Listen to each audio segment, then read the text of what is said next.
बिस्मिल्लाहिर्रहमानिर्रहीम अस्सलाम वालेकुम वेलकम टू क्विक रिव्यू। और क्विक रिव्यू में बात करते हैं जी इंडिया के अंदर जो इलेक्शंस हो रहे हैं उनके हवाले से काफ़ी ज़्यादा जो है वो चर्चे के अंदर हैं। तो देखते हैं कि क्या क्या इलेक्शंस हो रहे हैं और क्या रिजल्ट्स हैं इसके। तो BJP sweeps state polls ahead of national election की विंस एंड इम्प्लीकेशंस।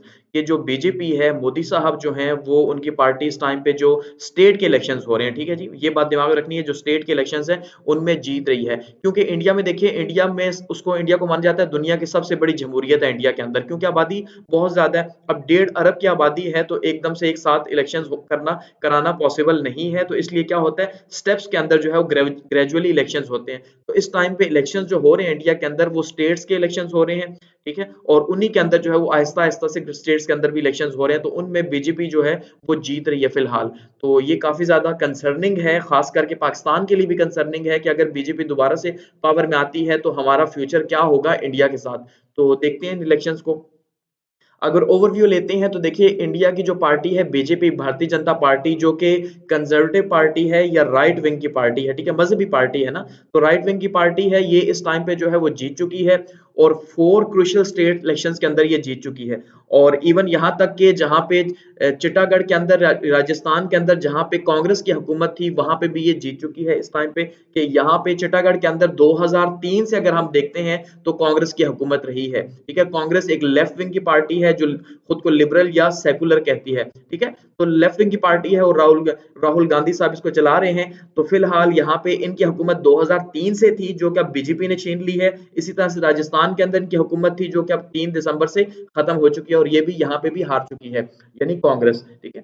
तो अब ये काफी ज्यादा जो है वो अलार्मिंग है इंडिया के अंदर भी, कि भाई क्या वो जो है वो सेकुलरिज्म से छोड़ के, जो इनका कॉन्स्टिट्यूशन कहता है, वो राइट विंग की पार्टी को वोट्स दे रहे हैं। तो उसका मतलब ये है कि वहां पे क्या अब जो है वो हमें पल्स क्या देखने को मिल रही है, इलेक्शंस की पल्स। जो जनरल इलेक्शंस जो है वो आगे मई के अंदर जो है वो हो जाएंगे, 2024 के अंदर की बात हो रही है, यानी तकरीबन 6 माह बाद वहां पे इलेक्शंस हैं इंडिया में। तो वहां पे ये जो पल्स है इस टाइम पे क्या सेट हो रही है। तो जो इलेक्शन की डेट है हम देखते हैं, तो वो इलेक्शन, ये लेजिस्लेटिव असेंबली के इलेक्शंस हैं, यानी कि सूबाई स्टेट लेवल के ऊपर जो असेंबलीज हैं उनके इलेक्शंस हो रहे हैं। और ये हुए हैं ट्यूसडे 7 नवंबर से लेके मंडे 4 दिसंबर 2023 तक। ये उसकी हम जो डिस्कशन कर रहे हैं। उसमें अगर हम स्टेट वाइज रिजल्ट को डिस्कस करते हैं तो हमारे पास 5 मेजर स्टेट्स हैं यहाँ पे जिनमें इलेक्शंस हुए हैं। उनमें पहले नंबर पे अगर हम चिट्टागढ़ की बात करते हैं तो यहाँ पे बीजेपी जो है उसने 54 सीट्स ली हैं, 90 जो है वो टोटल सीट्स में से, ठीक है। और कांग्रेस जो है उसने कितनी ली है, 35। तो इसका मतलब ये है कि चिट्टागढ़ के अंदर जहां 2003 से जो है वो कांग्रेस मौजूद थी, वहां पे अब जो है वो बीजेपी आ चुकी है, यानी वहां पे भी मजहबी इंतहा पसंद पार्टी इस टाइम पे आ चुकी है। दूसरे नंबर पे है राजस्थान, यहाँ पे बीजेपी जो है वो 115 सीट्स ली हैं 199 में से। तो यहाँ पे भी कांग्रेस की जो हुकूमत है वो खत्म हो चुकी है अब, और यहाँ पे भी जो है वो आ चुकी है बीजेपी की हुकूमत। उसके बाद है मध्य प्रदेश के अंदर, या जिसको एमपी कहा जाता है, तो एमपी के अंदर बीजेपी जो है उसने फिफ्थ टर्म में दोबारा से, यानी यहाँ पे तो हुकूमत ही बार बार इनकी बनती है, तो 5वीं दफा इन्होंने यहाँ पे हुकूमत हासिल की है। 230 में से 163 सीट्स यहाँ पे इन्होंने हासिल की हैं, ठीक है। उसके बाद तेलंगाना की बात करते हैं, तो तेलंगाना में जो है वो कांग्रेस विन कर गई है यहाँ पे फिलहाल, क्योंकि ये एक एक ही सीट जो है वो 5 में से 1 सीट जो है कांग्रेस ने जीती है इस एक स्टेट के अंदर। तो यहाँ पे जो है वो 64 सीट्स में से 119 में से 64 सीट्स जो है वो कांग्रेस ने सिक्योर की हैं। और बीजेपी जो है वो यहाँ पे 8 सीट से जीत सकी है। लेकिन ये 8 सीट्स भी इनके लिए बड़ी हैं, क्योंकि यहाँ पे इनकी 8 सीट्स भी नहीं बनती थी, फिर भी इन्होंने यहाँ पे हासिल की हैं। तो ये एक सूबा यानी कांग्रेस के हाथ चढ़ा है, बाकी कोई नहीं। और मिजोरम के अंदर अगर बात करते हैं तो यहाँ पे जो है फिलहाल अभी कहा जा रहा है कि काउंटिंग पेंडिंग है, लेकिन फिलहाल यहाँ पे जो है शायद उम्मीद ये की जा रही है कि मिजो नेशनल फ्रंट जो है वो यहाँ पे हुकूमत बना सके। अब देखते हैं यहाँ पे बीजेपी जीतती है या मिजो नेशनल फ्रंट। फिलहाल ज्यादा चांसेस मिजो नेशनल फ्रंट के ही हैं। तो कहने का मतलब ये है कि 5 जो स्टेट इलेक्शंस हुए हैं उनमें से 3 जो है उसमें मेजोरिटी के साथ जो है वो बीजेपी जीत चुकी है। एक के अंदर कांग्रेस जीती है और एक के अंदर जो है वो मिजो नेशनल पार्टी जो है वहां की वो जीती है, वो एक अलायंस है जो है वो जीता है। अब ये जो, अगर हम इसकी सिग्निफिकेंस की बात करते हैं कि ये कितने अहम हैं और ये रिजल्ट्स जो हैं इलेक्शंस के, अब देखिए ये टाइम बहुत इंपॉर्टेंट है। ये वोटर का सेंटीमेंट इस टाइम पे बता रहा है इंडिया के अंदर के जो 6 माह बाद इलेक्शंस होंगे उसमें जो है वो किस तरह से होगा। क्योंकि देखिए, अगर 6 महीने पहले जो है वो लोग इस टाइम तक वोट देने, और आपको पता है अगर ये हो जाता है तो बीजेपी जो है वो तीसरी बार के लिए, या मोदी साहब आप कह सकते हैं कि मोदी साहब जो है वो तीसरी टर्म के लिए प्राइम मिनिस्टर वहां पे इलेक्ट हो जाएंगे, जो कि ऑलरेडी 2 टर्म जो है वो सर्व कर चुके हैं। तो ये 3 बार रहने वाले जो है वो पहले प्राइम मिनिस्टर भी इनके बन जाएँगे और ऊपर से हमें इससे ये पता चलेगा कि इसका मतलब ये है कि इंडिया जो है खुद को कहता तो जो है वो सेकुलर है, लेकिन वो ग्रेजुअली जो है उसकी स्पीड के साइड पे और कहाँ पे जा रहा है। इसका मतलब ये है कि फ्यूचर अगर बीजेपी का बनता है वहाँ पे तो ये चीज़ें बहुत ज़्यादा जो है वो क्रूशियल हैं। रीजन के लिए, वर्ल्ड के लिए इसकी जो है वो 3 डायमेंशन हमें देखने को मिलेंगी। ठीक है, सबसे पहली डायमेंशन हमें देखने के लिए मिलेगी कि इंडिया जो है वो खुद कहाँ जा रहा है, दूसरी वर्ल्ड के लिए इसके क्या इफेक्ट्स हो सकते हैं, ठीक है, और तीसरा जो है वो रीजनल जो है इम्प्लीकेशंस इसकी क्या हो सकती हैं। अब देखिए मोदीज़ रिस्पॉन्स, अगर मोदी के रिस्पॉन्स की बात करते हैं जो वो जीते हैं तो ज़ाहिर बात है उन्होंने सेलिब्रेट की, जबकि कांग्रेस जो है वो मोदी साहब इसे कहते हैं ये हिस्टोरिक और अनप्रेसिडेंटेड विन है। इसमें कोई शक नहीं है कि देखिए जहाँ पे 2003 से कांग्रेस हुकूमत कर रही थी या कांग्रेस के जो स्ट्रॉन्ग होल्ड के एरियाज थे, इवन कांग्रेस अपोजिशन के अंदर थी, तो होना ये चाहिए था कि अपोजिशन की पार्टी को जीतना चाहिए था जितना वो सबके ऊपर तनकीद की जाती थी, लेकिन फिर भी यहाँ पे जो है वो जीत चुके हैं और ये उनके लिए वाकई में जो है कोई शक नहीं कि बहुत ही बड़ी विन है, बहुत बड़ी विक्ट्री है। तो अपोजिशन के डायनेमिक्स देखते हैं तो राहुल गांधी साहब जो है वो इस टाइम पे बिल्कुल भी जो है वो पुरसुकून है, यानी कि कह सकते हैं आपके उनको फिलहाल कोई भी इस तरह से अंदाजा नहीं कर सकता कि भाई वो जो है वो अपकमिंग डेज के अंदर अगले 5 से 10 साल के अंदर भी शायद कोई हुकूमत बना सके अकेले। तो अकेले कांग्रेस जो है वो हुकूमत बनाने के मूड में नहीं है, क्योंकि इस टाइम पे ये अलायंस में जा रहे हैं और उस अलायंस का नाम है इंडिया। ठीक है, इंडिया का मतलब क्या है? Indian national developmental inclusive alliance. तो इसका नाम ही इंडिया बन रहा है, तो ये 28 पार्टीज का अलायंस है। तो 28 पार्टीज का अलायंस मिलके जो है वो एक अकेली बीजेपी को शिकस्त नहीं दे पा रहा। तो इससे आप अंदाजा कर सकते हैं कि कांग्रेस जो दूसरी बड़ी पार्टी है, यानी इस टाइम पे बीजेपी पहले पार्टी है सबसे बड़ी और दूसरी कांग्रेस है, तो फिर आप अंदाजा कर लें कि बीजेपी कहाँ पे खड़ी है। मतलब ये कि हम ये कह सकते हैं कि 90% पे बीजेपी खड़ी है, शायद जो है वो 10 to 15% के ऊपर कांग्रेस खड़ी है। तो इससे तो बिल्कुल आइडिया हम लगा सकते हैं कि शायद आने वाले सालों के अंदर भी यहाँ पे हुकूमत कांग्रेस की बनती हुई दिखाई नहीं दे रही।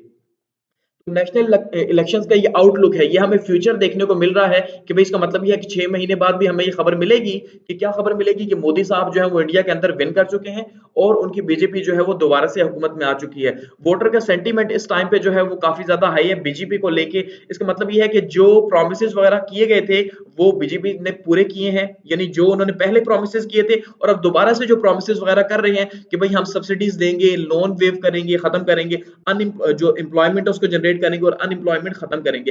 अब यही स्लोगन्स जो है वो कांग्रेस की तरफ से भी हमें देखने को मिल रहे हैं, लेकिन शायद वहां पे लोगों का रुझान नहीं है कि भाई 28 पार्टीज हमें क्या दे सकेंगी। तो ये इश्यूज हैं। चैलेंजेस की अगर हम बात करते हैं तो इस टाइम पे इंडिया जो है वो चैलेंजेस तो फेस कर रहा है, इसमें कोई शक नहीं है, जिसमें जो है वो अनएम्प्लॉयमेंट वहां पे बढ़ रही है। ठीक है, और खास करके कहा जा रहा है कि भाई फ्री मीडिया वहां पे जो है वो बिल्कुल नहीं है, यानी वहां का मीडिया भी जो है वो कंट्रोल है। तो कंट्रोल मीडिया की वजह से ही कांग्रेस जो है वो हारी है, ये कांग्रेस का कहना है कि भाई मीडिया को कंट्रोल करके एक ही वन साइडेड नैरेटिव दिखाया गया, जिस वजह से जो है वो कांग्रेस को शिकस्त हुई है। ये जो 28 पार्टीज हैं उनको शिकस्त हुई है।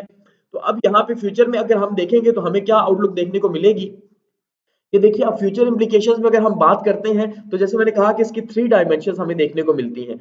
अब अगर हम डायमेंशन फर्स्ट को डिस्कस करते हैं कि इंडिया के लिए इसका फ्यूचर क्या है, तो इंडिया के लिए इसका फ्यूचर ये है कि इंडिया इन फ्यूचर जो है वो राइट विंग की पार्टी के कंट्रोल में जा रहा है और इतने एब्सोल्यूट कंट्रोल में जाएगा कि अल्टीमेटली वहां से उसके लिए बाहर आना मुश्किल है। तो इसका मतलब ये है कि सेंटीमेंट्स ये बता रहा है कि हिंदुइज्म का रिवाइवल हो रहा है यहाँ पे, और ये सबसे प्रॉब्लमेटिक बात है, क्योंकि जो मोदी साहब हैं वो तो खुद को जो है, जैसे मैंने आपको कहा कि हमने पूरे साल जो करंट अफेयर्स डिस्कस किया, अगर आप उनके साथ जुड़े रहे हैं, आपको देखते रहे हैं, तो आपने उनमें क्या देखा होगा। जैसे हमने देखा था कि वो एक पूरा डंडा सा लेके आ गए कि भाई हम जो है वो दोबारा से रिवाइवल करेंगे जो इंडियन किंग्स थे, ठीक है, उसका, वो जो पुराने टाइम पे मौजूद थे, एंशिएंट टाइम के ऊपर मौजूद थे, उसको दोबारा से हम जो है वो लेके आएंगे, उसका रिवाइवल होगा। क्योंकि देखिए अगर हम देखते हैं इंडिया के अंदर जो हिंदुओं की हुकूमत थी वो तो 712 से पहले पहले थी, ऐसे ही है, और वो भी डिवाइडेड थे जब मोहम्मद बिन कासिम यहाँ पे नहीं आए थे। उसके बाद हम देखते हैं कि इन्हें जो है वो 1947 तक कोई भी मौका नहीं मिला कि पूरे इंडिया के ऊपर ही हुकूमत कर सकते, क्योंकि फिर मुसलमान आ गए, फिर उसके बाद ईस्ट इंडिया कंपनी आ गई, तो इन्हें तो मौका ही नहीं मिला हजारों सालों से। तो इन्हें जब मौका मिल रहा है शायद, तो इंडियंस भी ये देख रहे हैं कि हम भाई वही जो है वो हिंदुइज्म वापस लेके आए, जो हिंदुइज्म या जो गोल्डन टाइम था, ठीक है, मौर्य एम्पायर का या गुप्ता एम्पायर का, वो वापस लेके आए। तो इसका मतलब ये है कि ये इंडिया का रेनेसेंस का टाइम शायद स्टार्ट हो रहा है, इसीलिए जो है लोग प्रेफर कर रहे हैं खुद भी कि भाई हम बीजेपी को ही वोट देंगे, क्योंकि उनमें हम शायद उन्हें वो अक्स ज्यादा देखने को मिल रहा है उनकी लीडरशिप के अंदर।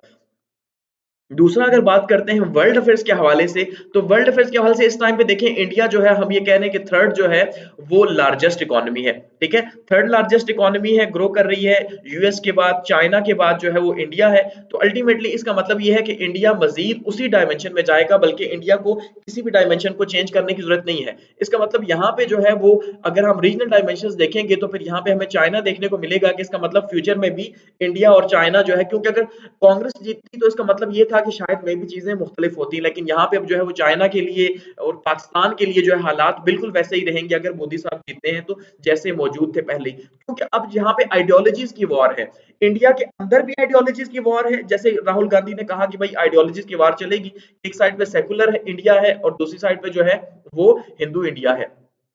तो अल्टीमेटली यहाँ पे भी जो है वो आइडियोलॉजीज की वॉर है कि एक साइड में पाकिस्तान जो है वो वही आइडियोलॉजी टू नेशन थ्योरी जिसको हम कहते हैं उस आइडियोलॉजी के ऊपर, और इंडिया अब दोबारा से अपनी आइडियोलॉजी के ऊपर चला गया, हिंदू आइडियोलॉजी के ऊपर। तो यहाँ पे फिर जो है क्या इनके रिलेशंस कभी बेहतर हो सकेंगे, क्या हमें जो है वो एक पीसफुल नेबर मिल सकेगा, तो ये काफी ज्यादा क्वेश्चन है। तो खैर ये लॉन्ग डिबेट तो जो इलेक्शन होंगे मई के अंदर, अप्रैल मई के अंदर, तो हम डिस्कस करेंगे, लेकिन इसके इम्प्लीकेशन जो है वो इंडिया के लिए जो है यही है कि वो इंडिया दोबारा से अपना रिवाइवल देख रहा है, लेकिन रीजन के लिए या वर्ल्ड के लिए शायद बेहतर नहीं है, क्योंकि इससे जो है फंडामेंटलिज्म पैदा हो रही है, हिंदुइज्म आगे अगर फंडामेंटलिज्म की तरफ जाएगी तो अल्टीमेटली ये दुनिया के लिए एक थ्रेट है कि वो दुनिया को फिर और तरीके से जो है डील करने की कोशिश करेंगे। जैसे अभी भी आप देख लें तो उनका एटीट्यूड जो है वो बहुत डिफरेंट है।